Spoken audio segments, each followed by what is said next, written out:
Hello,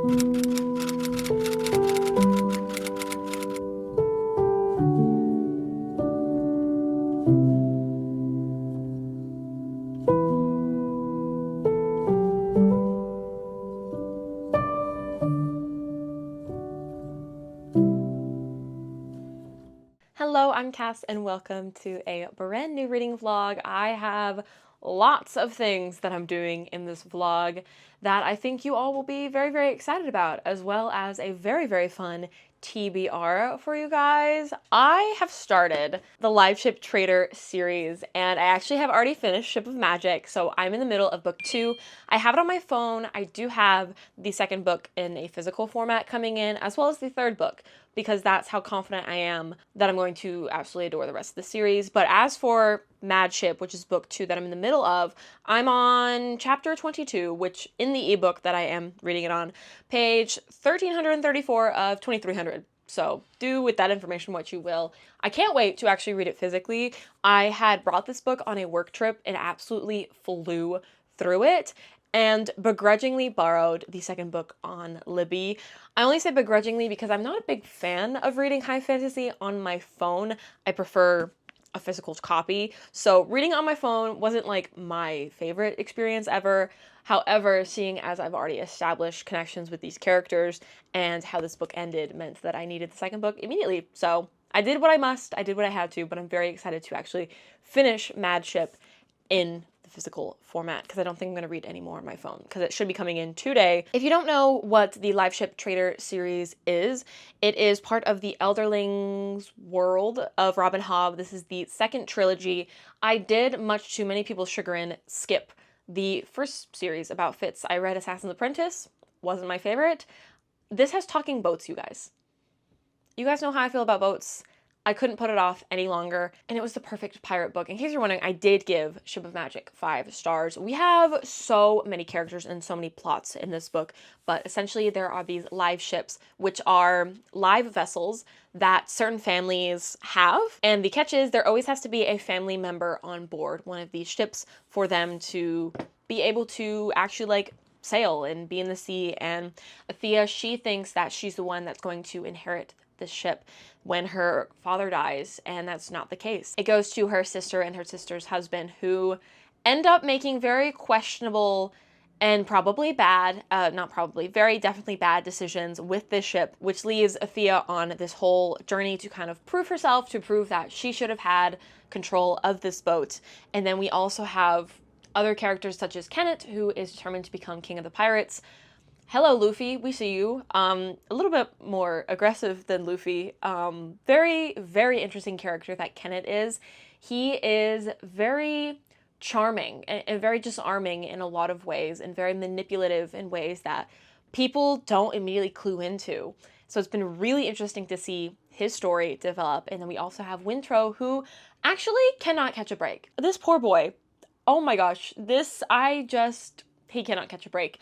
He literally cannot catch a break, you guys. Again, middle of book 2, things are happening. I am so excited to continue on this series and probably finish it pretty quickly, if we're being honest.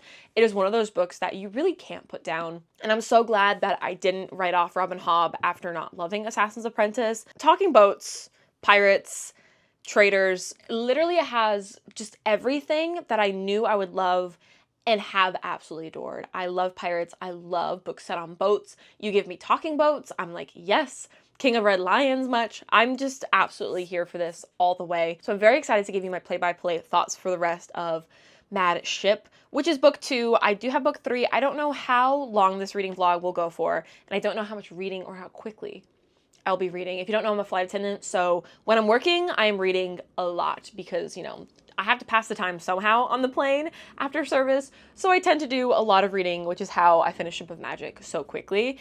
And then, as always in my vlogs, I love to read at least one manga, and the manga I decided to pick up and give a try is Kamuro, which I hauled this end of last year, I think? Hold on.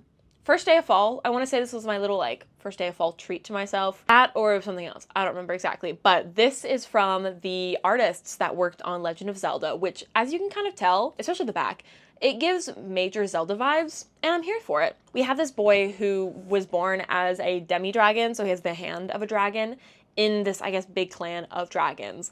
And there's some sort of prophecy, I do believe. It's the first book in a new series, so I'm excited to just give it a go, see how the manga feels. I already know that I will love this art style because, hello, it is gorgeous. So I'm excited to see how the story plays out and whether or not I will continue this series. Again, it's a new series, so it'd be cool to be able to like keep up as the new books release. Will it happen? I don't know. I've been dabbling in a lot of mangas lately. What did I read? I read Delicious in Dungeon last vlog. Wasn't my favorite. Read a couple of volumes of Freyrin in the second to last vlog, which of course I loved. And then Yona, I believe my last one. I'm still working through Yona. She's slow going. I hit a bit of a wall with Yona. I've been having fun just like picking up first volumes and kind of seeing how I feel. So this is one that I've owned for quite a few months and I want to get to. Hence, we are going to be getting to it. The next book is by an author that I said I was giving up on because I was 2 for 2 in terms of, was I 2 for 2? I think I was 2 for 2 in terms of like 2-starring these books, and that's a T. Kingfisher book. But 9 Goblins seemed very intriguing and kind of up my alley, so I'm really, really hoping that I enjoy this one.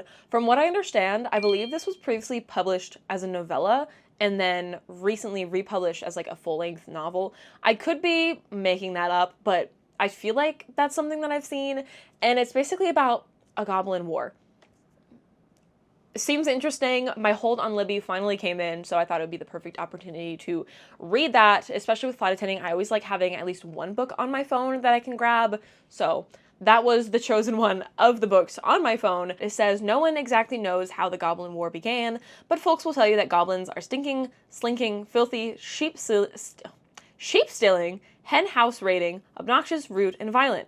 Goblins would actually agree with all of this and might throw in cowardly and lazy too, for good measure. But goblins don't go around killing people for fun no matter what the propaganda posters say, and when in confrontation with an evil wizard lands a troop of 9 goblins deep behind enemy lines, Goblin Sergeant Nasilka must figure out how to keep her hapless band together and get them home in one piece. Unfortunately, between them and safety lies a forest full of elves, trolls, monsters, and that being terrifying of creatures, a human being. So, it's about goblins. I'm kind of excited. I think it'll be really interesting to read from a goblin's point of view. There's actually another like goblin book that I want to read. I think it's called The Goblin Emperor. Not now, I don't have like a hold in it or anything, but it's another one that follows goblins, and this goblin ends up like becoming the emperor when he really wasn't supposed to be in that position, but kind of falls into it. So I thought that one would be one that is also like on my radar. So we'll see how I feel about goblins with T. Kingfisher, and we might have to give him another chance. I just think it'd be so fun to read from like goblin POVs. They're such interesting little creatures that I feel like typically aren't like main character material. They're typically like the antagonists. And then the last book that I want to read is The Favorites by Lainey Fargo. This is actually my gymnastics book club book. We alternate between reading romantasy and contemporary romance books. And for them, again, I'm like a recent addition to this book club. This will be my first book part of the book club, but I've heard that this book is heavily compared to Taylor Jenkins Reid, especially Carrie Soto and Daisy Jones and the Six. There's these 2 figure skaters who apparently were doing like really, really good, and I guess there was some sort of like romance between them or whatever, and then they just like skated their last program and kind of like vanished. And now they're here, I guess, to tell their side of the story, which sounds very Daisy Jones and the Six, and if you know anything about me and Daisy.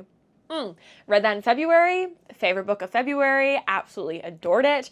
I've been listening to the soundtrack so much, actually, super unrelated, but the soundtrack absolutely slaps. So if you haven't listened to the like Daisy Jones and the Six soundtrack, definitely recommend.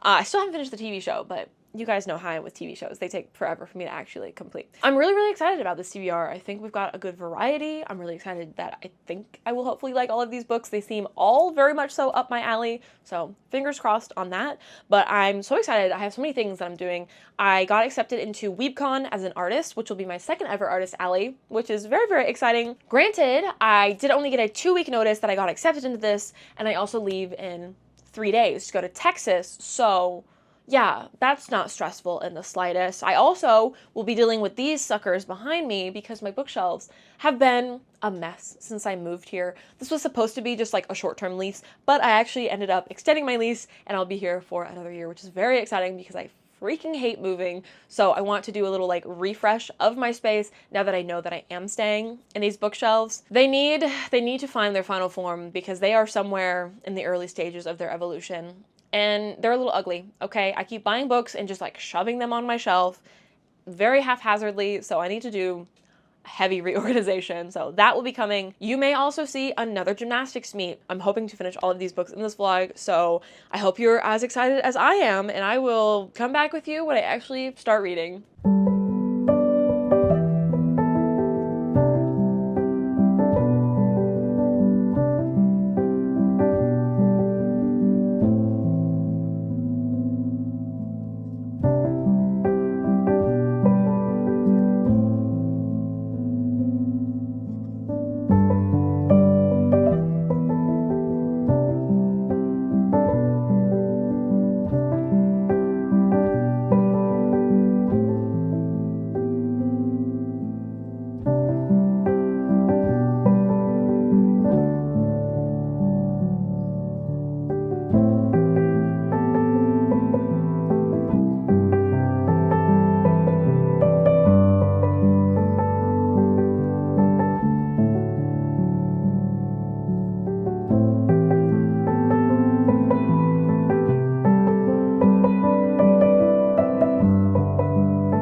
Weebcon has officially started, and with the help of my mother, we got all set up.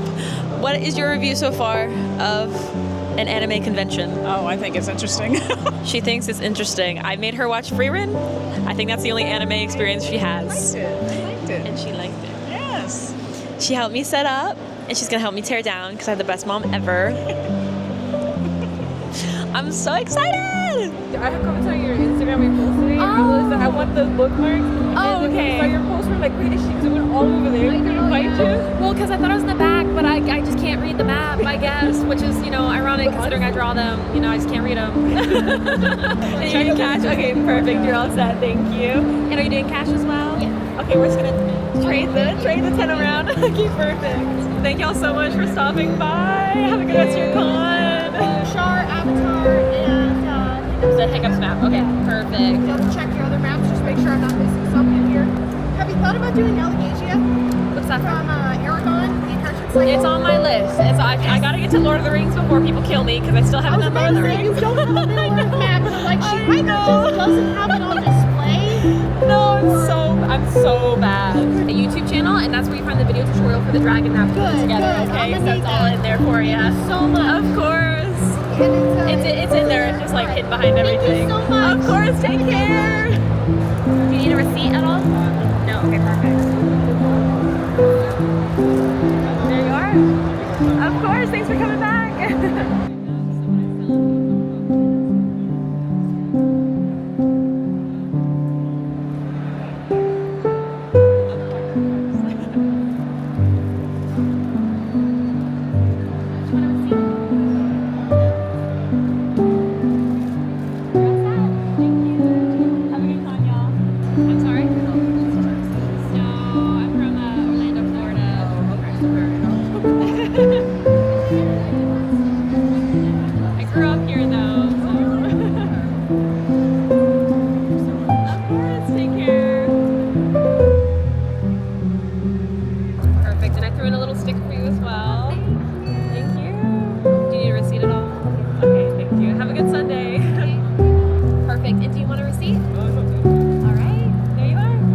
You're very welcome. Have a good one.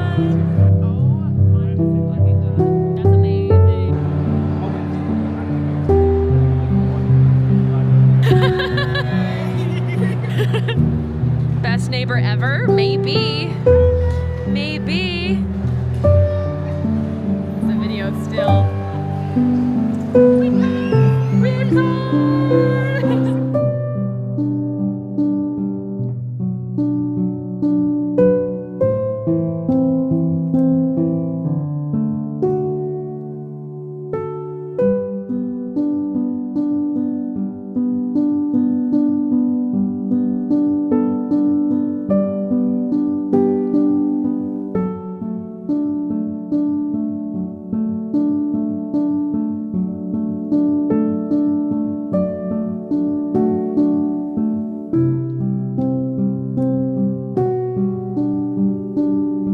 Love to pretend that it hasn't been like 2 weeks since I started this vlog, but I would be a liar. My flight attendant schedule, as per usual, has been crazy, and I pretty much was gone for like 3 weeks straight. Like, not necessarily gone for 3 weeks straight, but rather I didn't see the sunlight at my own apartment for like nearly 3 weeks straight. It was a whole thing. But I did finish Mad Ship the other day, and so freaking good, you guys. I am so bloody excited for the finale of this book. I have so many questions. The character developments from multiple characters have been insane. Second book in the Live Ship Trader series, so I'm not going to go like too into depth with anything because second book in the series, obviously. And I gave it a 4.5 stars. There was a few moments where I was a little bored, but again, every moment did have its purpose. I just didn't always drive with the POVs that we were getting in some. However, a character that really surprised me was Malta. She is Athea's brother's daughter and kind of an asshole in the first book. Not even kind of an asshole. Like, she is a brat. She is spoiled and selfish and just like terrible, honestly. And the arc that her story takes in this book was so fascinating, and I loved seeing more growth from her, albeit still a child.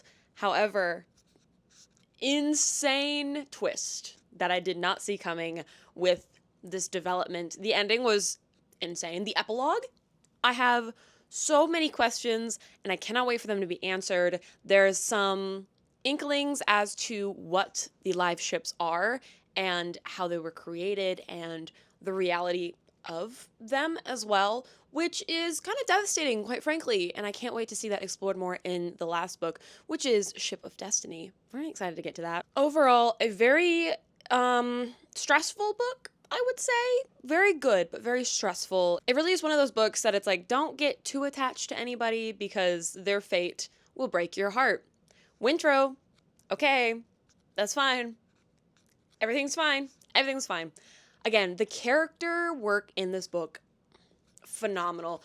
That paired with the amazing world building, like, this truly is just such a freaking treat of a high fantasy book. So I highly implore you that if you did try the Farseer trilogy and didn't like it, or just didn't really jive with it, skip it and read the Live Ship Traders because it's so good. And I can't wait to see the finale as well. A couple other book updates. I shockingly have not read that much in the past few weeks. It's just been those sort of trips. Early start times, like, oh, I need to set my alarm for 2:30. Oh, I need to set my alarm for 4:30. So by the time I get to work, I'm just like brain dead and I don't really want to read much. So I didn't do like that much reading. I was trying to read 9 Goblins by T. Kingfisher the other day. I made it about 5 or 6 chapters in. I don't know what it is about T. Kingfisher's writing in particular. I cannot jive with it at all.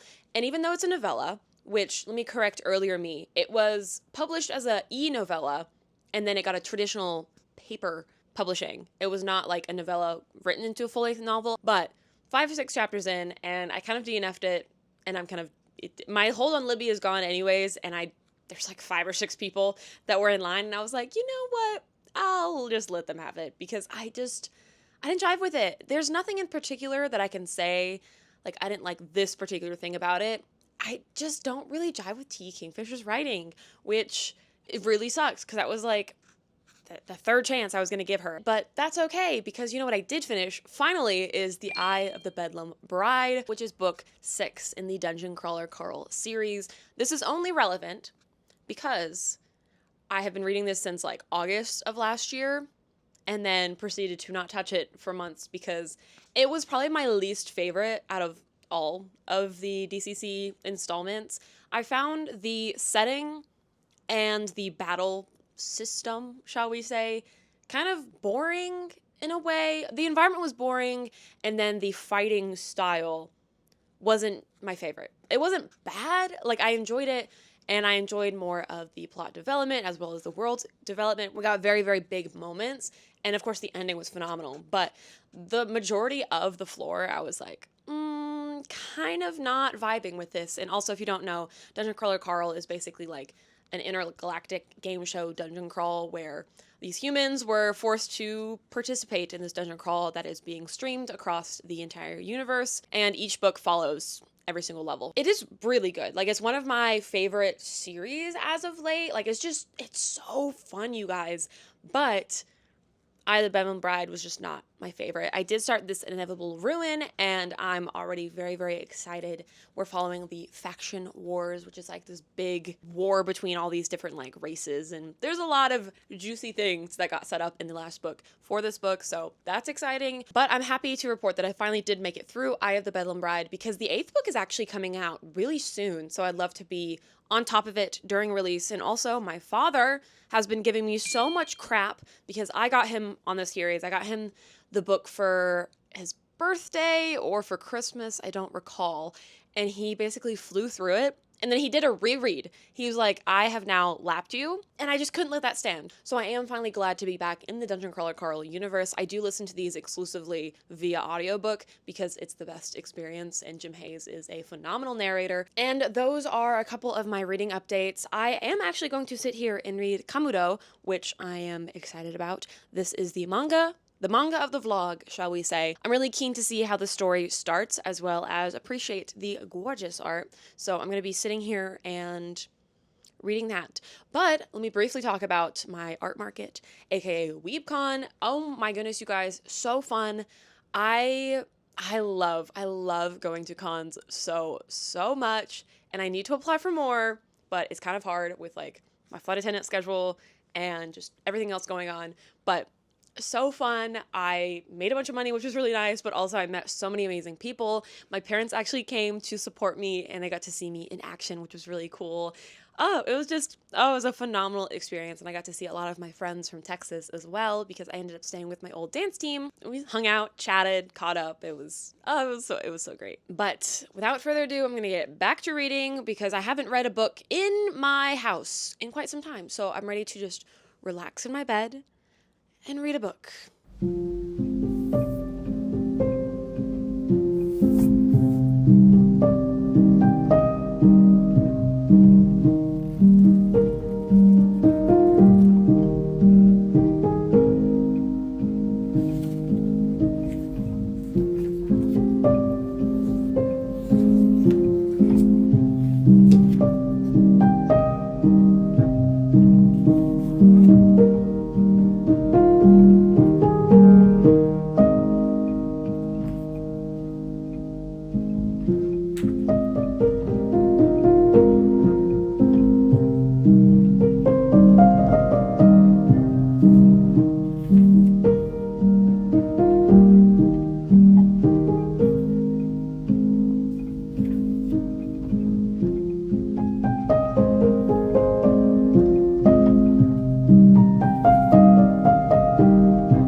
I ended up finishing up Kamudo in one sitting, and I haven't not enjoyed a manga this much in a while, but I didn't like this book at all. Not only the story, but also the style of the dragons is not my favorite thing in the world, and I feel like we kind of got played by this phenomenal cover of the manga to then realize like what the dragons look like. The cover feels like it's going to be so much more like epic, and then the actual style feels like a lot more childish, I would say. But even with the art style not being my jam, the story itself actually took forever to even get started. We spent a lot of time not even following our main character in the beginning. Like, we didn't really start following him until I think over halfway through. Yeah, over halfway through. We finally got the core of the story started. We got all of his backstory, him as a child, that sort of thing. I feel like that would have been better lent to have like smaller flashbacks interspersed throughout the story rather than actually like follow him chronologically, just for things would start happening. Basically, Kamuna was born as a human boy with a dragon arm and a small dragon tail as well in this clan of dragons and other beings as well, so he doesn't really fit in that well, and that's kind of the core of the story. It would seem that he's training, but he's just not really on the same level as all the other dragons. Not my favorite. I ended up giving it a 3 stars. It was just, I don't know. I think I would have enjoyed the story more or been maybe like less annoyed had I liked the art style more. Don't get me wrong, like the details per panel were absolutely insane and the background details were phenomenal as well. There were so many panels where I was like, wow, y'all really ate with that one.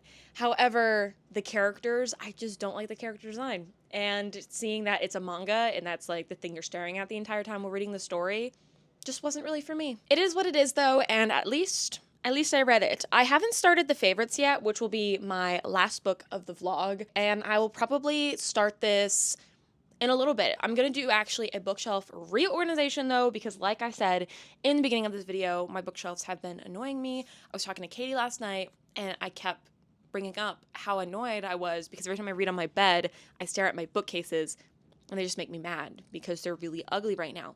However, on that note, I ended up buying some books, which I actually am unhauling like a shit ton of books as well. Literally yesterday I took 17 books off of my shelf, and then a few weeks prior to that I took like another 10 off my shelf. So I did have a massive purge of books. I think part of the reason is because the bookshelves have been so ugly that I'm just like more willing to get rid of books because I'm not sacrificing pretty shelves by like taking off books, if that makes sense.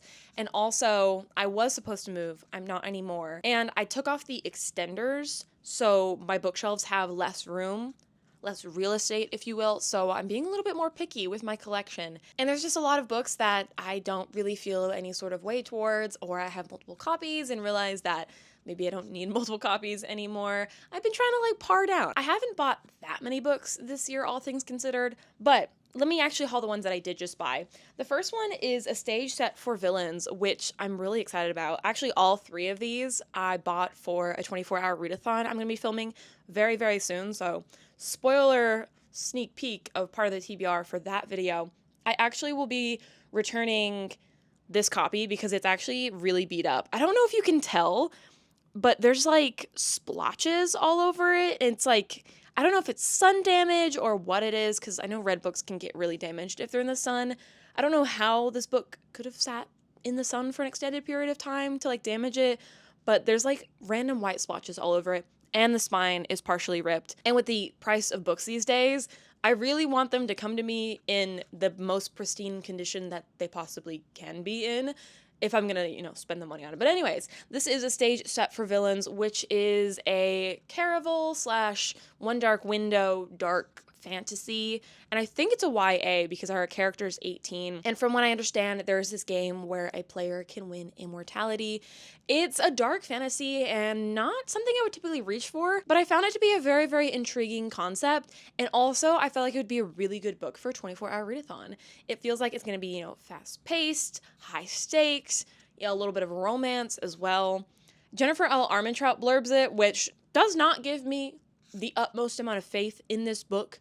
However, I shall, of course, judge it for myself. The next book is Volume 2 of Gachi Akuta. This is my current obsession. Slow-going obsession, I would say, because I've been just like so bad about keeping up with things that I'm obsessed with. And I'm trying not to buy a bunch of the manga all at once and then proceed to not read it. So my rule is I have to read the manga before I buy the next volume, which shouldn't be that difficult. Luckily, there's not that many volumes out. I think there's 8 or 9 volumes out, but Gachi Akuta has such a unique style. It's very like, let me see if I can find this page pretty much kind of sums it up. It's a very like dark, scratchy, heavy line work. I'm obsessed with the art style. It's honestly one of those books that make me wish that I could draw people, because people are something that I do not draw whatsoever. My specialty is maps, and I stick to what I know. However, Gachiakata, essentially, we're following Rudo. He is thrown into the trash pit after being accused of murder, and down at the bottom of this trash pit, there are trash monsters and a group called the Cleaners who defeat the trash monsters and an entire society below. And Rudo's goal is to get back up to the surface and find out why he was accused for murder and who actually did the murdering as well. Lots of really cool characters, really cool character designs, and a very unique story concept and magic system as well. That's the other thing. If you care about an object enough, it imbues a soul into it, essentially, and it becomes, like, magical. Really cool. One guy has, like, an umbrella. This guy, his little, like, staff stick situation. Rudo has, like, these cool gloves. Another girl has this pair of scissors that grow and get, like, really big. It's absolutely sick. I'm halfway through watching the anime, but after binging anime for like 2 weeks straight in January, I literally have watched 1, maybe 2 episodes of anime since. I need to get back on that, quite frankly. I need to prioritize watching more anime in my life again, because that little phase was fun. And then the last book that I have is The Everlasting by Alex E. Harrow. I actually put this on my October TBR or like my fall TBR. I wanted to pick it up in the fall last year. Clearly did not happen, so now here we are. I think Sydney had mentioned it recently, like being obsessed with it, becoming one of her favorite books or something. I could be so wrong. I don't remember what this is about. I remember I put it on my TBR because I was like, that sounds really good. And then I forgot even what it was about. The map is absolutely sick, by the way. Speaking of being a map maker, this map eats. I like the style. It gives me Cruel Prince vibes, which is very fun. Sorry, I'm like reading this, but like my eyes are glazing. Hang on. Okay, we're following Una Everlasting, who was history's great hero. She was a knight and she became a legend, but she apparently died saving her queen. And then it says centuries later, Owen Mallory has dedicated his life learning about Una Everlasting. And then apparently Owen is sent back in time to the time Una Everlasting was a knight to basically ensure that she meets her tragic fate, but instead, Owen falls in love with the complex woman behind the legend. He doesn't know how to watch her die, or how many times he's done it before.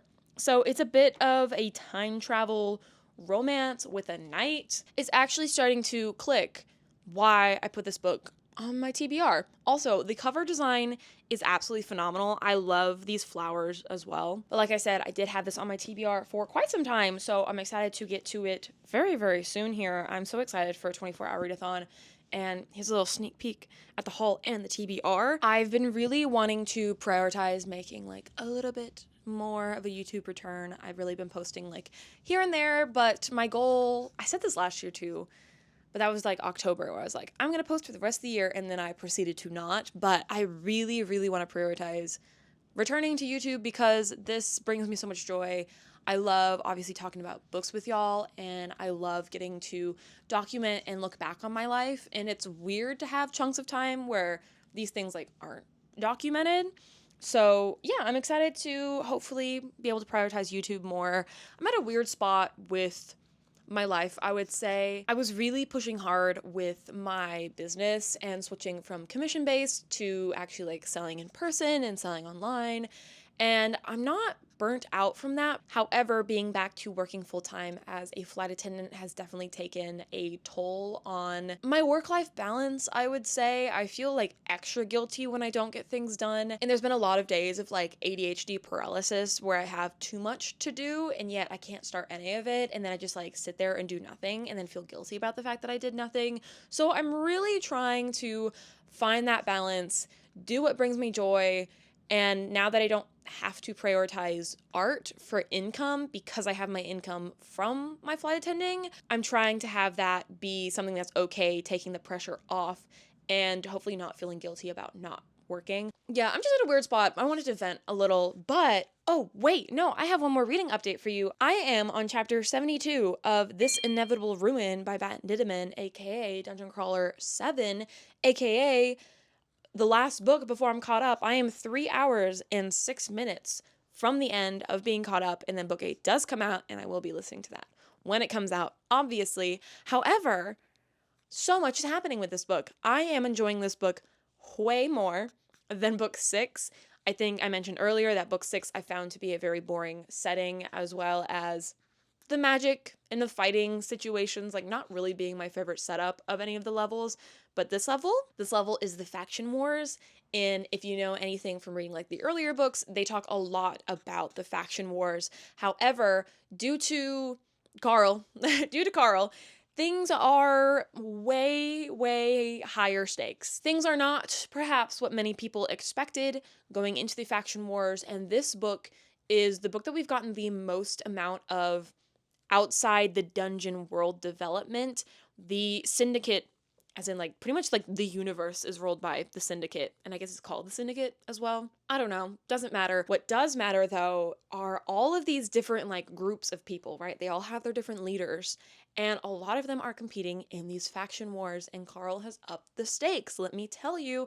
And shit has hit the fan so many times. Things are not going their way, things are going their way. Matt Dinniman has this really interesting thing where, yes, he will kill off characters, absolutely, but also he'll not kill off characters, but he'll leave them in ways that honestly are so torturous that you're like, maybe it would have been less painful if they just died, instead of, I don't know, leaving them how they are, traumatized and never to be the same again. So even though characters that you love in the story aren't dying necessarily, they are going through it. They are going through it. They cannot catch a break. Matt Dinniman is really good about mixing like the cheerful, jokey moments with like the hard-hitting, really, really serious, traumatizing moments. And this book is no exception, but I will say it feels a lot more serious than the other books, and I think that's just because the stakes are like higher than they ever have been, and the things that happen in the dungeon are having ripple effects throughout the entire syndicate. The way this book is turning out honestly makes me question how things will continue. I fear we've hit almost a point of no return, and I'm really, really curious to see moving forward what happens. So, lots of drama, but I need to find out what the heck happens in the end of this book, so I will be listening to the last 3 hours of this audiobook, organizing my bookshelves. Hopefully it doesn't take me the full 3 hours, and then I will also be starting the favorites as well, and I will come back with you when I have finished Carl and made a decent chunk of progress.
golly, you guys, this inevitable ruin nearly ruined me. The big buildup that we had, like, we've been building up to this floor, to this very moment, since book 1. Like, it was, like, huge, huge buildup. And I think with buildups like that, it's impossible to create a plot and circumstance where, like, everyone is satisfied with it. I personally loved it. It was very much so because it's a faction war, right? There's a lot of, like, battle strategies and war going on and off screen, and, like, Carl can only be involved in so many of the plot lines, and of course, because it's at a bigger scale, more characters have to be involved. So we ended up getting a lot less one-on-one time with a lot of the characters, but personally, I really liked it. I tend to enjoy fantasy stories that involve war, so I wasn't really that surprised that I ended up enjoying, like, the TTRPG, like, war aspects of it. And the ending kind of broke my heart, quite frankly. A certain decision that a character made was not what I was expecting at all, and I am worried and I am saddened that we don't get to see them anymore. And the fact that things are sort of back to normal in the dungeon, sort of, like, very, like, it's not normal at all, like, so much has happened that, like, normal doesn't really exist, but as normal as it can be was kind of surprising. Because of everything that has happened, I'm really excited to see the ripple effects both in and out of the dungeon come the next book. Oh my gosh, we only have a few more weeks to go. Yeah, a few more weeks before the 8th book comes out, The Parade of Horribles, and I am horribly excited about it. I also finally started The Favorites, and I am 224 pages in on chapter 42. Granted, the chapters, as you can tell, are very, very short. And something really cool about this book that I think is why a lot of people compare it to Daisy Jones and the Six is that in between every single chapter, there's an interview section with past coaches, past teammates, as well as judges, just giving their intermixed opinions about the situations that are currently going on.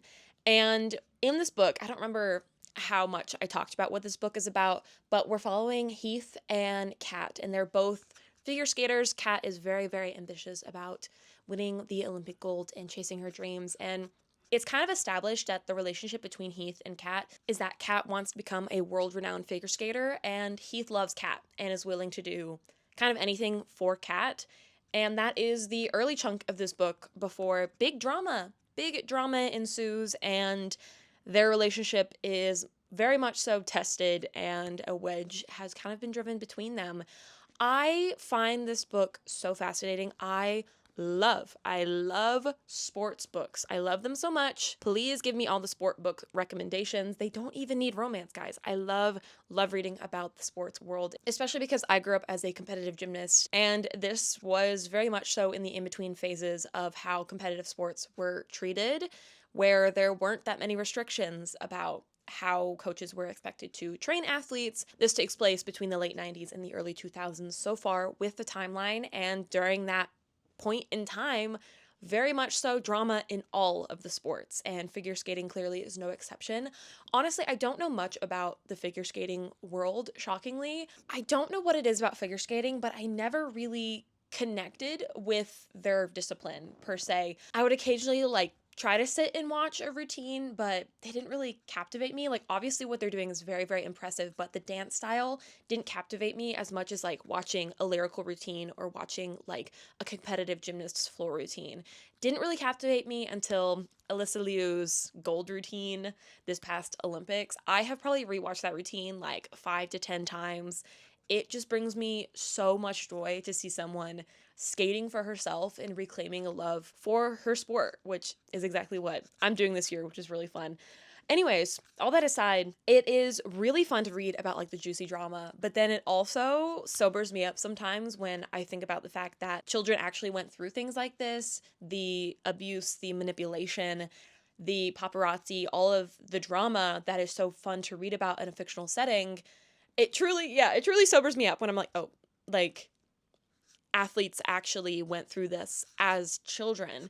And I'm glad to see the sports are changing for the better, creating more restrictions, creating more space. People have become a little more respectful. Still, there's always going to be press pushing for the drama. That's what sells, right, is the drama. I am enjoying the drama, though. It is very juicy. It's very nice to read about drama that is fictionalized because again, it's nice to be able to have that like separation. It's a very fast read as well. I have honestly flew through this way quicker than I expected, and I will be finishing this up when I get back home. I'm actually heading out to drum lessons. I have my last 2 lessons today and tomorrow. I'm not quitting for any like particular reason. I just need a couple of things off of my plate leading into the summer, and I know how chaotic summer flying will be. I just need less things on my plate on my days off. I need to be able to enjoy my days off, to work on my own stuff on my days off, and not have things like scheduled that I have to go to.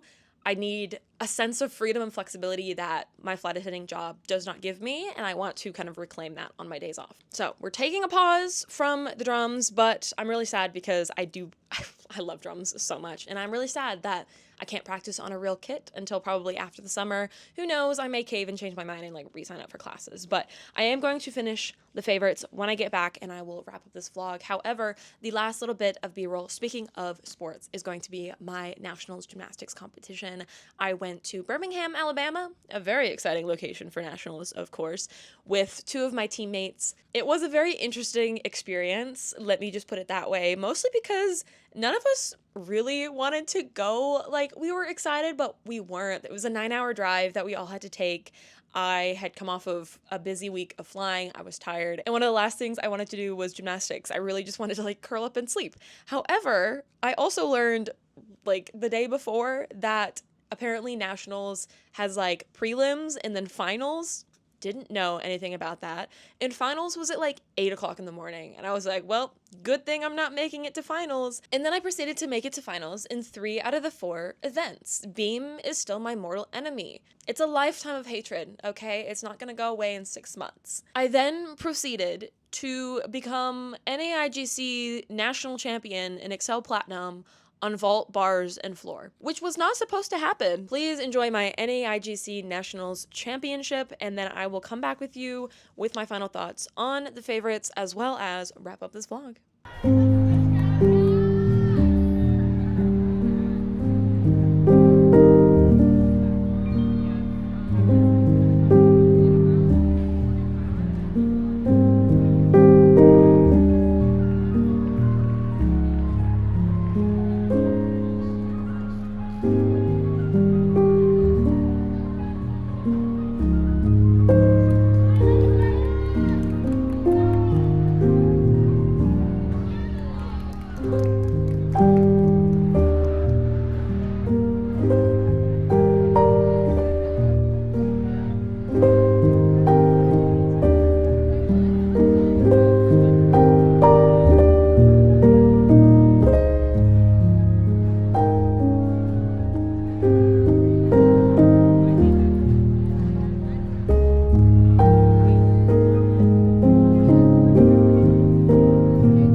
drum lessons, they went very well. Thank you for asking. I am currently learning Automatic Sun by my favorite band, The Warning. Anyways, let's talk about the favorites because I did sit here and finish it up. And if there's one thing to describe this book, it's definitely addicting. It is a book very, very difficult to put down because of how juicy the drama is.